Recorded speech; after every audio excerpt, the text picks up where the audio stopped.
sitio, que desalojaron y luego los... La historia es la de siempre. O sea, todos los guetos gitanos creados por el poder para relegarnos a la más miserable de las vidas funcionan igual. Son lugares donde están alejados de la ciudad. ¿Hay alguna barrera o arquitectónica o natural? O sea, como una carretera, una autopista, un lago, una montaña. O sea, está alejado, está como fuera, donde solo hay una entrada y una salida para más control policial, y donde en muchos sitios, por ejemplo en Elche, hay un barrio que se llama Los Palmerales, donde dentro del gueto está los juzgados de paz y donde está la policía. Así que es lo normal, es lo que hacen normalmente. Y también tiene que ver con todo esto de los Hister y los muffins. Eso. Para que lo habéis entendido. O sea, que tiene que ver todo con eso también, de la guerra contra la vida, ¿no?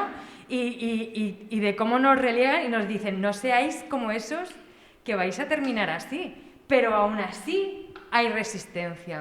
Durante la pandemia han matado a 3 chicos gitanos, supuestamente, hay que decir esto, bajo dependencias policiales y además a un chaval moro, pero todo el mundo fue al Black Lives Matter.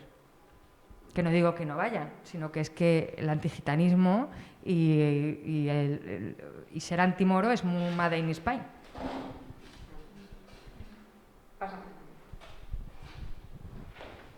Además, esto también, ¿no?, enlaza un poco con todo lo que habéis comentado los demás.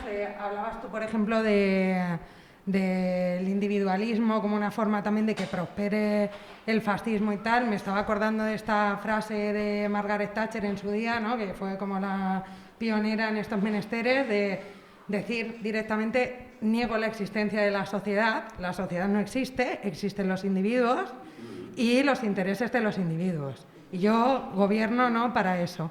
Y a partir de ahí, ¿no?, pues empezar a ejercer a partir de eso políticas, ¿no?, muy brutas también, bueno, pues sobre todo con tema migratorio, que creo que también fue bastante pionera en eso, y de hacer guetos, etcétera, ¿no?, bueno, pues para distintas poblaciones y tal.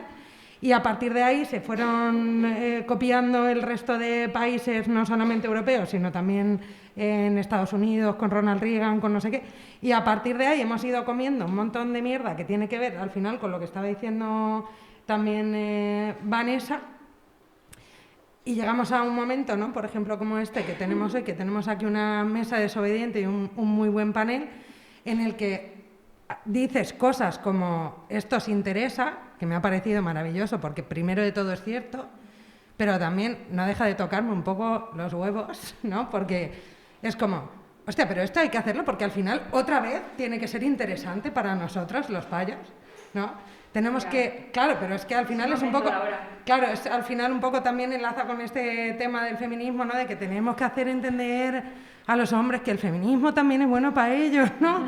Tal, y ahí, la verdad es que me ha tocado un poco la fibra, ¿no? Está bien todo esto porque incluso cuando planteamos también lo del fascismo, etcétera, y vemos que hay unos discursos, como decía hace un momentito Miquel, que están calando también entre la progresía, pues que nos miremos esto que está comentando Silvia, ¿no?, esto que estamos comentando también respecto de los movimientos migratorios, esto de el tema del yo, y que miremos a ver hasta qué punto nosotras muchas veces que estamos pidiendo a la gente que renuncie a sus privilegios, a los hombres cis, hetero, tal, para que la cosa vaya mejor, pues hasta qué punto nosotras también tenemos estos privilegios a los que ahora mismo estábamos aludiendo, ¿no? Y ya va siendo hora también de que, oye, nos lo miremos todas por más progres que seamos y veamos hasta qué punto estamos tragándonos también discursitos que nos hacen creer que el discurso racista viene desde abajo y prolifera hacia arriba, y entonces los políticos se hacen eco del sentir de la calle, cuando es totalmente al revés.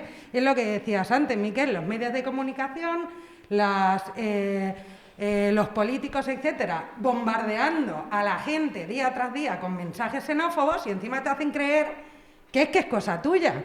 No, es que esto viene de ti y yo me hago cargo. No, perdona, esto es un mensaje de mierda xenófobo que viene establecido y orquestado, lo que decías tú antes, el Estado, ¿no? y viene de arriba abajo y los demás no lo estamos tragando. Y he hecho yo la reflexión que he dicho, no quería decir.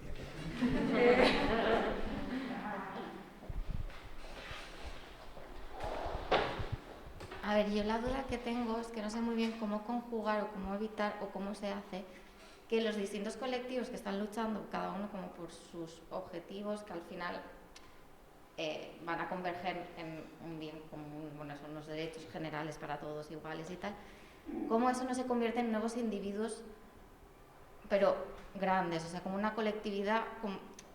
Estamos hablando de hay que rebelarse contra el individualismo, pero al final esos colectivos se convierten en individuos ellos mismos.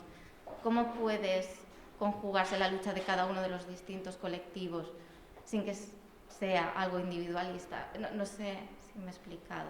Eso es algo que no soy capaz como de discernir o... Yo creo que nuestro ejemplo es el mismo, ¿eh? Yo es que...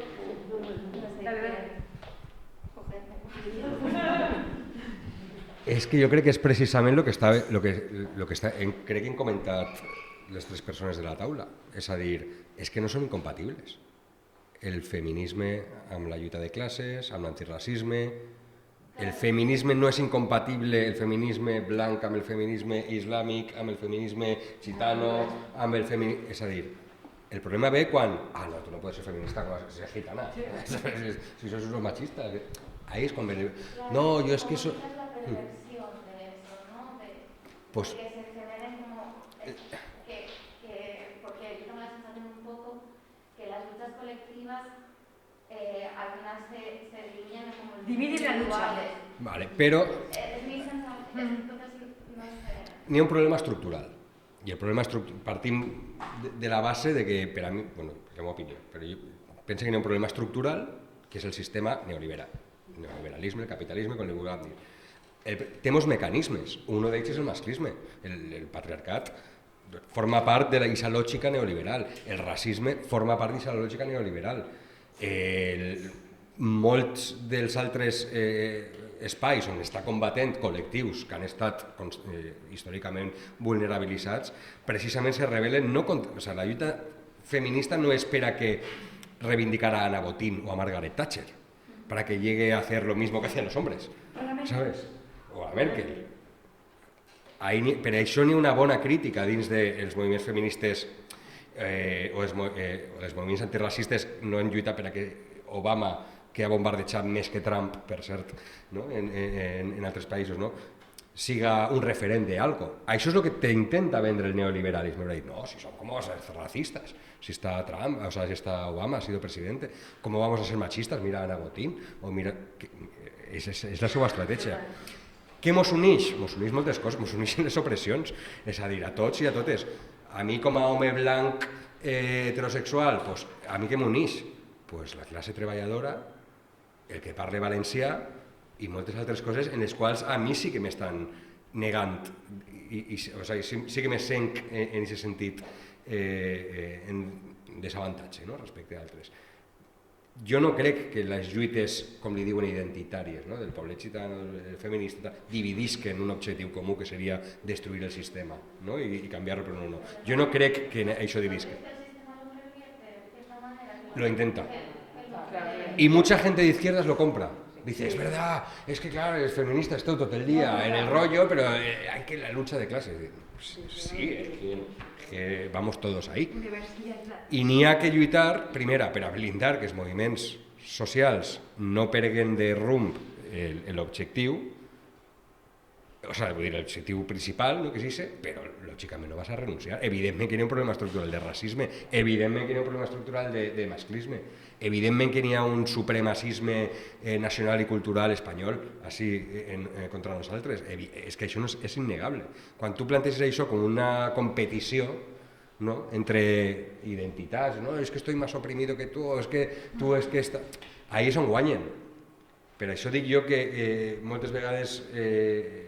Claro, pero eso me pregunta, ¿cómo dentro del sistema, o sea, bueno, es que no soy capaz como de verlo, evitas que eso suceda con mucha buena voluntad que tengas o veas esto, ¿no? De que es un objetivo al final común y es un frente común de todos, pero claro, el sistema para mí lo pervierte esa sensación de no, de yo soy Igual tú ves igual tú ves el patriarcado como lo que más te ha violentado en tu vida o de lo que has sufrido más violencia. Para mí ha sido el antigitanismo. Es lo que me ha marcado mi vida. Y desde ahí vengo y esa es mi experiencia y eso es lo que me marca mi vida y la de mis hijos y mis hijas y mis primos y mis primas. Entonces, yo no creo que dividamos la lucha. Y esto se habla en la revista, cuña publicitaria otra vez. Pero es cierto, si mañana se acabara el patriarcado, ¿qué pasaría al día siguiente? Seguiría habiendo racismo, ¿no? Mira, Claro. te conto una anècdota molt ràpida, per a que vegis com sí que aconseguís moltes vegades dividir. Per exemple, en França, en les últimes eleccions, el 50%, no arriba al 50%, però quasi el 50% del col·lectiu LGTBI va votar a Marine Le Pen, a l'extrema dreta. Per què? Perquè el seu problema ja no, ell no té problemes ja en ser gay, ho viu en tota la normalitat o ser lesbiana en la seva ciutat. A ell el que li dona por són els moros, que són machistes o los gitanos o lo que és. Clar, i l'extrema dreta és capaç de convèncer a un tio que ha sigut històricament oprimit per la seva condició sexual de que el seu problema no és que vivim en un sistema tal, o el que vulguem dir, sinó que el seu problema és tu vecino Mohamed. Saps? I això és la victòria. Però ho estan aconseguint precisament per lo que tu dius, perquè estan intentant que entre nosaltres neguem això. Eso ahora, si hacemos un ejercicio histórico, esto pasa en otro ambiente un poquito más con la clase obrera hace unos años, cuando nos instalaron la sociedad del bienestar. ¿Quiénes éramos los estigmatizados, los perseguidos? Los que vivíamos en barrio. ¿Vale? Entonces yo ahí sí te diría, o sea, no te vamos a dar una respuesta, pero sí, yo sí que apelo, otra vez vuelvo a sacar aquí un poco el amor a los orígenes, ir al origen de las cosas, y yo creo que en el origen tenemos un denominador común. Yo sí que me apunto, o sea, yo estoy con Silvia, yo estoy con ellos, o sea, totalmente, vamos, ya, ¿por qué? Porque yo ahí veo anticapitalismo. Y yo veo en el capitalismo un problema y en el neoliberalismo como, obviamente, como última, así como la parte más engrandecida del capitalismo y su última expresión, o más o menos, ¿no? Entonces yo sí que creo que tenemos que ir al origen de las cosas y ver cuál es la esencia. Y aquí hay un poder coercitivo, un poder opresor, un poder que no nos permite respirar, sacar la cabeza. Es decir, que nosotros sabemos que hay una injusticia tamaña en el mundo. Contra todo, contra todas. Vamos, de aquí nadie se salva. Entonces, en menor o menor medida, cada cual. Y es lo que tenemos que unir, dejarnos de tonterías, que con las tonterías es lo que contaminen, ¿no? La extrema derecha y engancha a esos discursos progresistas que ahora te dan miedo coincidir con ellos. Pues yo voy a hacer otro comentario y reflexión. Pues me parecería chulo que si vuelves a venir, ya que estamos en el barrio de los gitanos, este es el barrio de los gitanos, casi es su barrio. Porque si fuera mío lo vendería. Bueno, tienes razón, me callo. Pues que estuvieran aquí, porque estoy convencida de que habría gente que le molaría escucharte y se sentiría no excluido, o no sé cómo decirlo, orgulloso, sí, orgullosa, estoy segura, vamos, no sé. Me tomo la libertad de decirte que me encantaría, pero también me tomo la libertad, con respeto y con todo el cariño que te camelo, Baribú, de verdad, que, claro, para que eso se dé, desde el principio de la organización tiene que haber gente gitana organizándolo. ¿Por qué? Porque esto me pasa en muchas jornadas feministas que vienen y la primera pregunta es: ¿y por qué no han venido las gitanas? Que yo he hecho esto para que vengan las gitanas. ¿Y tú por qué te crees tan guay que van a venir a tu movida? No sé si... O sea, no estoy siendo chunga, ¿vale? Estoy diciendo... o sea, perdóname, es que hablo así, pero no estoy siendo mala ni nada de eso, sino que como un método de hacerlo es que en la organización decidan que quieren escucharme a mí. A lo mejor hay muchísima gitana y gitano, ¿sabes? Pero que sí, que me encantaría, pero que no hacerlo, o sea, no enfocarlo ahí a que vengan los gitanos a escucharme porque os he molado, ¿no? Sino que quieren, a lo mejor ese dinero que se van a gastar en traerme, que vale una pasta, pues a lo mejor se puede mejor enfocar en que a lo mejor sí que hay gitanas como mi prima de allí, en que que es de Ibiza, que puede dar una charla perfectamente sobre feminismo, sobre lo que le salga del jojo y a ella, con perdón. Así que, pues no sé, que sí, que me encantaría, pero perdóname que seas tan sincera. No. ¿Qué más? Ahí hay un señor. Hola, señor.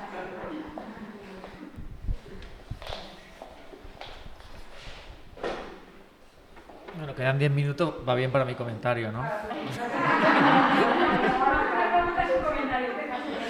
No, lo mío sí que es una pregunta. Yo trabajo en educación, yo soy profesor, y yo veo que la educación, y con lo que le has contestado a Tani, creo que es un poco también lo que pasa, tiene un debe con la población gitana. O sea, hay un fracaso ahí absoluto. Del sistema colonial.